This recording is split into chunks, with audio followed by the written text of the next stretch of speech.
Dot dot যখন অনিবার্য তখন সেটা উপভোগ করাই শ্রেয়।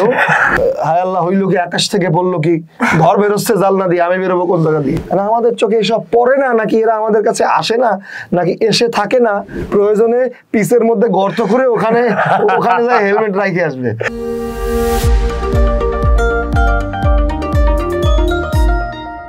স্বাগতম সকলকে, কেমন আছেন? আজকে সিজনাল ক্যাচেলের আরেকটি অনুষ্ঠানে আপনাদের সকলকে স্বাগতম। আমি আছি শিহাবুদ্দিন চৌধুরী এবং সাথেই আছে মাহবুব নাহিদ ভাই। এবং ইতিমধ্যে কিন্তু বাংলাদেশে যে টি-20 স্কোয়াড বা টি-20 ওয়ার্ল্ড কাপের স্কোয়াড সেটা কিন্তু রিভিল হয়ে গিয়েছে এবং এটা নিয়ে আসলে কিছু কথা আমাদের বলার ছিল। আমার খুব মন খারাপ। কেন ভাই?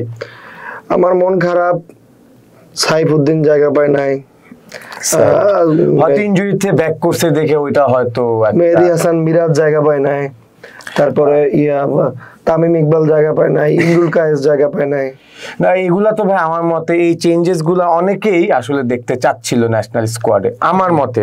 যদি আমি আসলে তারপর মুশফিক জায়গা পায় নাই, আরো তো অনেকেই জায়গা পায় নাই। তারপরে এই হান্নান সরকার নিজেই তো নির্বাচক, সরি না, ব্যাপার হচ্ছে কি আসলে আমি নিউজ ফিড দেখতেছিলাম, তো নিউজ ফিডে দেখলাম মানুষ বলতেছে যে আরো একটি পিকনিক স্কোয়াড ঘোষণা করলো বিসিবি, আরো একটি শিক্ষা সফরের দল ঘোষণা করলো বিসিবি। তো এখানে সবচেয়ে বড় প্রশ্ন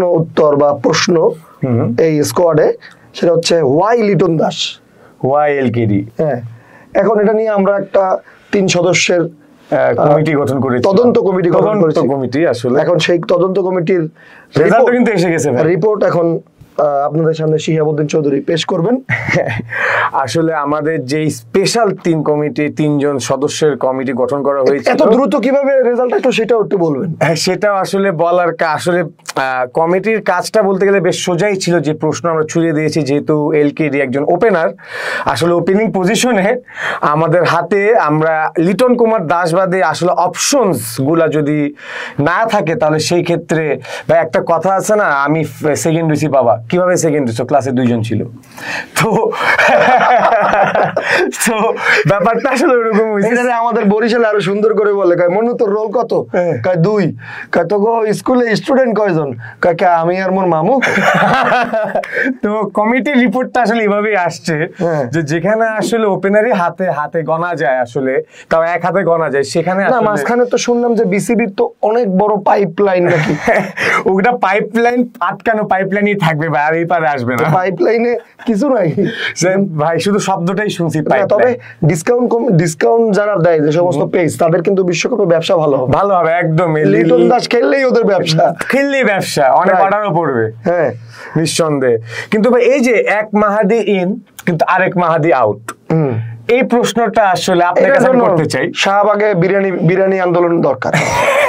এইটার জন্য হ্যাঁ, শাহবাগে যেসব আন্দোলন হয় সেটার একটা খুব বৈশিষ্ট্য আছে, এটা বিরিয়ানি ছাড়া আন্দোলন সফল। হ্যাঁ, এটা সত্য। বিরিয়ানি দিবে, দেখবা শত শত মানুষ ভরে গেছে, বিরিয়ানির পরে আবার অন্য জিনিসও দেয়।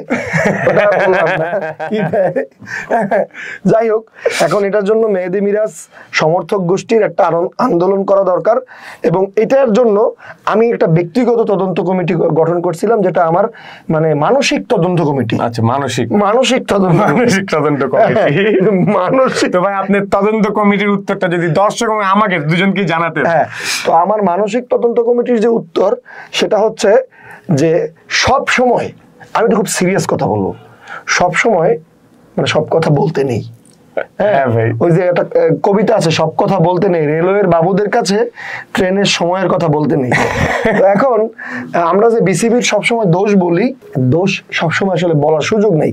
মেহেদী হাসান মিরাজ লাস্ট টি-20 খেলছে জুলাই 2023, অর্থাৎ ইটস বিন 1 ইয়ার, অলমোস্ট 1 ইয়ার সে হচ্ছে ইন্টারন্যাশনাল টি-20 খেলছে না, ইন্টারন্যাশনাল টি-20 ফরম্যাট থেকে বাইরে আছে। এরপর যদি আমরা শেখ মাহাদি এবং মেহেদী হাসান মিরাজের স্ট্যাটে যাই, মেহেদী হাসান মিরাজ ওডিআইয়ের জন্য এবং টেস্টের জন্য চরম ইফেক্টিভ একজন বোলার, নিঃসন্দেহে। ব্যাটিংও মাঝে মাঝে ভালো করে, হ্যাঁ, বিভিন্ন পজিশনে ব্যাটিং করতে পারে, ডিপেন্ড করা যায় ওর উপর। ব্যাটিং স্টার্ট যদি আমি দেখি, মেহেদী হাসান মিরাজের স্ট্রাইক রেট 118, আর শেখ মাহাদির স্ট্রাইক রেট 103। খুব পার্থক্য আছে, বাট এটাকে আমি দুইটাই মানে ওই বলে না যে টয়লেটের কোন পাশার ভালো, দুইটাই তো সমানই তো মূলত বলার আসলে বলার। এবং তুমি যদি ব্যাটিং এর এভারেজ দেখো, মিরাজের এভারেজ হচ্ছে 14.5 আর শেখ মাহাদির এভারেজ হচ্ছে 13.5, মানে একই বলা, মানে এফেক্টিভনেসটা প্রায় সিমিলার।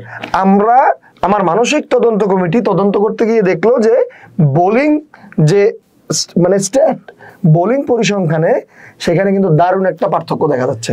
শেখ মাহাদির ইকোনমি রেট 6.5, সেখানে মেহেদি মিরাজের ইকোনমি রেট প্রায় 8.5-এর কাছাকাছি। আচ্ছা আচ্ছা। আবার ওর উইকেটও অনেক বেশি। শেখ মাহাদি 47টা ম্যাচ খেলছে, 38টা উইকেট পেয়েছে। আবার মেহেদি হাসান মিরাজ 25 ম্যাচে 13টা উইকেট পেয়েছে, মানে ম্যাচের অর্ধেক উইকেট তার। বাট শেখ মাহাদির কিন্তু মোটামুটি কাছাকাছি উইকেট, এবং সে তোমার হচ্ছে ইয়েতে বোলিং করতে পারে, পাওয়ার প্লেতে, টি-20 পাওয়ার প্লেতে অনেকদিন ধরে কিন্তু শেখ মাহাদি বোলিং করে আসছে এবং উইকেটও পায়, রান কম দিচ্ছে। সেই হিসাবে আমি যদি বোলিং অলরাউন্ডার অপশন বিবেচনা করতে চাই, নিঃসন্দেহে আমার কাছে মনে হয় যে it was a good call. ওর ইম্প্যাক্টটাও অ্যাজ আ প্লেয়ার মানে ইন টি-20 তে আসলে যদি আমরা স্ট্যাট হিসাব করি, নাম্বার হিসাব করি, তাহলে ওর ইম্প্যাক্টটা আসলে ঠিক আছে, মানে বেটার অপশন নিঃসন্দেহে শেখ মাহাদি। আমার কাছে মনে হচ্ছে এই স্কোয়াড নিয়ে ক্যাচাল যদি হতে পারে তাহলে একটা জায়গা নিয়ে হতে পারে, সেটা হচ্ছে সাইফুদ্দিন। আমার মনে হয় যে সাইফুদ্দিনকে নিয়ে বাংলাদেশ ক্রিকেট বোর্ডের একটা রিস্ক নেওয়া উচিত ছিল। ইভেন ইন যদি তানভীরকে ড্রপ করা লাগতো, তানভীরকে ড্রপ করে হলেও সাইফুদ্দিনকে রিস্ক নেওয়া দরকার ছিল। বা এখানে আবার একটা যুক্তি আছে, যুক্তিটা হচ্ছে সাইফুদ্দিনকে না নিয়ে সেখানে নেওয়া হয়েছে মানে সৌম্য সরকারকে। আমি যদি বলি সাইফুদ্দিনের বিকল্প সৌম্য সরকার, যেখানে আপনি সাইফুদ্দিনের চেয়ে ভালো একজন ব্যাটসম্যান পাচ্ছেন, আর বোলিং কিন্তু এক না হলেও সৌম্য সরকার কিন্তু ব্রেক থ্রু দিতে পারে। তো পেস বোলিং অলরাউন্ডার না বাড়িয়ে আমার হচ্ছে স্লো পিচে খেলা হবে, ওইদিককার পিচগুলো সব হচ্ছে তোমার স্লো, ওখানে স্পিন কাজ করবে। সেই ক্ষেত্রে আমার মনে হয় যে সৌম্য বেটার অপশন। ব্যাটিং হিসাব করলে ঋষাদ ছিল, তানভীরকেও না নিয়ে সাইফুদ্দিনকে নেওয়া যেত, বা সাইড বেঞ্চে হলেও মানে রিজার্ভের মধ্যে হলো। কি আপনার মনে হয় না যেটা আসলে ইন্টারন্যাশনাল ক্রিকেট থেকে বেশ কিছুদিন ধরে কিন্তু সাইফুদ্দিন বাইরে আছে? আবার এটাও সত্যি ভাইয়া, যেখানে আমাদের নাম্বার 1 সাকিব আল হাসান বলেছে যে আপনি যদি জিম্বাবুয়ে আর আমেরিকার সাথে সিরিজ দিয়ে বিশ্বকাপ বিবেচনা করেন তাহলে আপনি ভুল করতেছেন। জিম্বাবুয়ের সাথে ভালো করছে, এটা দিয়ে আমরা অত উত্তেজিত হতে পারি না। এর আগে তো অনেকদিন কিন্তু সে ইন্টারন্যাশনাল ক্রিকেট থেকে বেশ বাইরেই ছিল বলা যায়, হয় ইনজুরি জনিত কারণে বা ফর্ম জনিত কারণেই বলেন। আলোচনা হতে পারে যে হোয়াই নাজমুল হোসেন শান্ত কেন এখনো আছে। এখন ব্যাপার হচ্ছে কি, একটা মানুষকে সব ফরম্যাটে অধিনায়কত্ব দেওয়া হয়েছে কয়েকদিন হয়েছে মাত্র, এর মধ্যেই আবার হুট করে ড্রপ করা এতটাও ঠিক না। বাট রিসেন্টলি নাজমুল হোসেন শান্তর আসলে যে স্ট্রাইক রেট বা টি-20 খেলার স্টাইলটা মানে খুব হতাশজনক। অ্যাজ আ প্লেয়ার আমি ক্যাপ্টেন হিসেবে জাজমেন্ট দিব না, হয়তো আরো কিছু সময় দিতে হবে, একটা ক্যাপ্টেন আইসাই আসলে ওয়ার্ল্ড কাপ জিতাতে পারবে না। But as a player or performance মানে 28 রান বা 28 স্ট্রাইক রেট একটা টি-20 ম্যাচে, তাও আপার অর্ডার বা ওপেনিং অর্ডার যারা টপ অর্ডারে যারা খেলে আসলে ওদের কাছ থেকে এক্সপেক্টই করা যায় না যে 28 স্ট্রাইক রেট নিয়ে এসে টি-20 খেলবে। এটা খুবই হতাশাজনক, দুঃখজনক আর কি। না এখানে একটা জনপ্রিয় উক্তি আছে যে ডট ডট যখন অনিবার্য তখন সেটা উপভোগ করা শ্রেয়। আসলে আমাদের বাংলাদেশ ক্রিকেট দলের পাইপলাইন, এই পাইপলাইনটা আসলে ভাঙা। এটা হচ্ছে গাজী পাইপ, ওরা পায় নাই, অন্য কোনো ওই কামরাঙ্গীর চর থেকে কামরাঙ্গীর চর থেকে ওই ইসের ওই জায়গায় নদীর পাড়ে কিন্তু অনেক কারখানা আছে, ওই কারখানা থেকে একটা পাইপ নিয়ে এসেছিল, তো টাকা বাঁচাইছে, ওই জন্যই তো ওদের 900 না অনেকটা 1200 কোটি টাকা, সব জায়গায় টাকা বাঁচাই তোমার হচ্ছে যে এই টাকাগুলো হয়েছে। পাইপলাইন ভালো না, 1200 কোটি টাকা আছে কিন্তু 1200 কোটির কিন্তু কোনো কাজ আমরা আসলে এই পাইপলাইন ভালো না থাকার কারণে এখন কি করবো, যারা আছে এদেরকে দিয়ে এখন আল্লাহ বিল্লাহ করতে হবে। কিন্তু ভাই আজকের ক্যাচালে সব কথা বললাম, কিন্তু একটা স্কোয়াড তো দিয়েছে ভাই, আপনিও দেখেছেন আমি দেখছি। সো কি মনে হয় আসলে এবারে, যদিও আমাদেরকে প্রত্যাশা রাখতে মানা করেছেন আমাদের ক্যাপ্টেন, ভাই আমার কথা হচ্ছে হচ্ছে যে জিম্বাবুয়ে উগান্ডার কাছে হেরে বাদ পড়ছে, সেই জিম্বাবুয়ের সাথে যেই দল আগে ব্যাটিং নেওয়া ভয় পায় তাদেরকে নিয়ে তুমি আসো বিশ্বকাপের আশা। এমনি কি মনে হয় টিমটা দেখে যে কতটা খারাপ খেলবো? কতটা খারাপ তো খেলবো বুঝলাম, বাট কতটা খারাপ খেলবো এটা হচ্ছে প্রশ্ন। যে প্রথম আমি আরো একটা ভিডিওতে বলছি যে প্রথম ম্যাচটা যেহেতু শ্রীলঙ্কার সাথে, এই ম্যাচটা জিতে গেলে বাংলাদেশের গল্পটা বদলে যেতে পারে। এখন ওই আল্লাহ বিল্লাহ করো যে হায় আল্লাহ হইলো কি, আকাশ থেকে পড়লো কি, ঘর বেরোচ্ছে জালনা দিয়ে, আমি বেরোবো কোন জায়গা দিয়ে। কিন্তু ভাই আমি এখানে আবার আপনাকে আরেকটা প্রশ্নের মুখে ফেলে দিব ভাই, জি, জি। এই আল্লাহ বিল্লাহ করে আর কত বছর বাংলাদেশ ক্রিকেটে এগিয়ে উপায় যাবে? নাই তো স্যার, এতগুলা বছর আল্লাহ বিল্লাহ করে কাটাতে হবে। পাইপলাইন কামরাঙ্গীর চর থেকে এটাই রে, পাইপলাইন কামরাঙ্গের চোরের দেখে আসলে আমাদের ন্যাশনাল টিমের কি বলবো, সে যে অবস্থা হয়তো দর্শকও জানে, আমরাও সবাই জানি, বলতে খারাপ আরে লাগলেও ধাক্কা এটাই মারা সত্য। কোচ, মানে নিজেদের দেশ থেকে ধাক্কা মারা কোচ, ধাক্কা খেয়ে আসা কোচ দিয়ে যদি তুমি জাতীয় দল চালাইতে চাও তাহলে তো হবেই।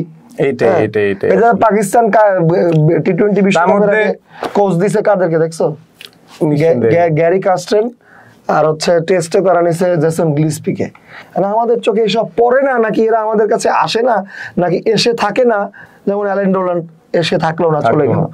তো এই যেমন মুস্তাক আহমেদকে আনা হয়েছে, সে কিন্তু আপনার হাতুড়া সিংহকে খুব বেশি কটূক্তি করে গিয়েছে, এবং মুস্তাক আহমেদকে আনা হয়েছে, আই এম ড্যাম শিওর উনিও বেশি দিন থাকবে, এই লোকও বেশি দিন থাকতে পারবে। বাট উনি কিন্তু লেগ স্পিন নিয়ে বেশ কাজ শুরু করেছেন, যা দেখতেছি রিসেন্টলি। বা করতে পারে। এখন ব্যাপার হচ্ছে, সব কথা শেষ কথা একটাই, এই দলটায় আমার শুধুমাত্র একজনকে নিয়েই ভরসা, আশা, ভরসা, নির্ভরতা সবকিছুই আসলে রিয়াদ ভাইয়ের প্রতি। মাহমুদুল্লাহ রিয়াদ ভাই আমার মনে হয় যে উনি একটা মানুষ আছেন যিনি এই দলটার জন্য কিছু করতে পারেন, এবং সাথে হয়তোবা তাওহিদ হৃদয়ের সঙ্গ পাওয়া যেতে পারে, এবং টুকটাক হয়তো তামিম, বড় তামিম না থাকলেও ছোট তামিমের উপরে একটু ভরসা। সাকিবের ইমপ্যাক্ট কিরকম হতে পারে কি মনে করেন? কারণ এটা তো তার মাইন্ডের উপরে নির্ভর করে। এখন সে কোন মাইন্ডে থাকবে, সে মানে ব্যবসায়িক মাইন্ডে দেখা গেল যে আবার টেনশনে থাকে যে দেশ থেকে 2-3টা শোরুম উদ্বোধনের কল আসছে, ওই সময় তো আবার সে চাপে থাকে যে ম্যাচ শেষ করে শোরুম উদ্বোধনে যাইতে হবে। এই ধরনের ইস্যু থাকলে আবার তাকে নিয়ে সমস্যা আছে। বাট ভাই আপনারা একবার আপনি এরকম, আমি একটু 2টা মিনিট কথা বলি ভাই। কমেন্টে মোস্ট প্রবাবলি হেডেন ছিল, হেডেনের সাথে কি কে ছিল এটা মনে নেই, হেডেন বলেছিল কি কথাটা। তো এরকম একটা প্রশ্ন আসছিল যে সাকিব অ্যাজ আ প্লেয়ার কিরকম বা কি প্লেয়ার, তখন হেডেন একটা কথা বলছিল যে আসলে সাকিব আল হাসান এই নামটি স্কোয়াড লিস্টে থাকাই অন্য টিমের জন্য প্রেসার। অবশ্যই। সো আমি মনে করি যে এরকম ইম্প্যাক্ট আসলে সাকিব তো সাকিব। এখন সাকিবের আমি যেটা দেখলাম, ব্যাটিং এর মুভমেন্টও দেখলাম, অনেক অ্যানালাইসিস হয়েছে। আমার মনে হয় তিনি ব্যাটিং এ সময় কম দিচ্ছেন, বাট বোলিং এ সাকিবকে নিয়ে এখনো আশা করা যায়।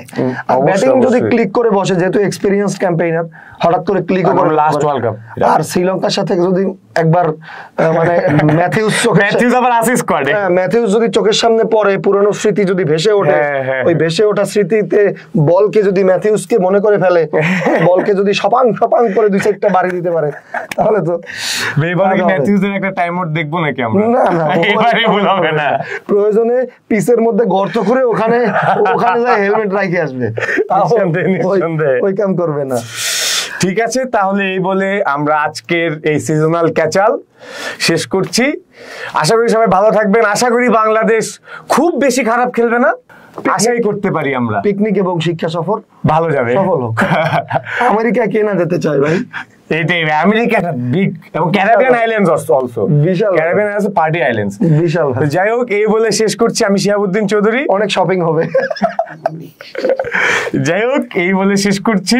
আমি শিহাবুদ্দিন চৌধুরী এবং আবু নাইদ, ধন্যবাদ।